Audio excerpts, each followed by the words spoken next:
عاشق شیدایم دیوانه و دیوانم خسته و دل افکارم افتاده در میخانه گنجینه مقصد را پیدا نتوانستم هرچنده که پالیدم ویرانه با ویرانه نوی واوا تورما واوا لایکا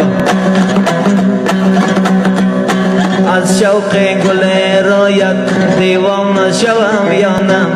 در حلقه گیسویت زولانه شوم یا نه زلفت تو پریشان است من نیز پریشانم با زلف پریشانت من شانه شوم یا نه.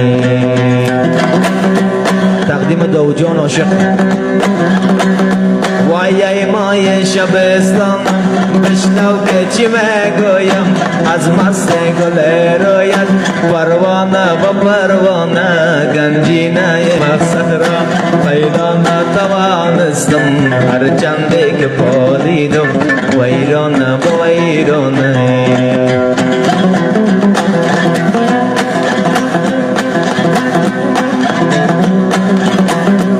میگم داود عاشق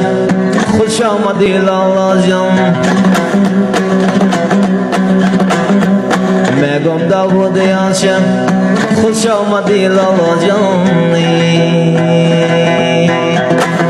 یا پروانی ناله کنم قدمت بالای چشمم یا ندیم خانه پالوان دوازدش از قهرمان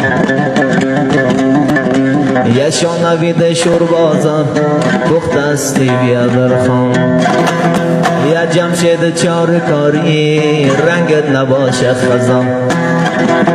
یا مگمت بچه سعید کته انون بیا در خان لالا و قاب مزار دا پایای نخل خار یا پروانی زنده باشی لایک کایت است بسیار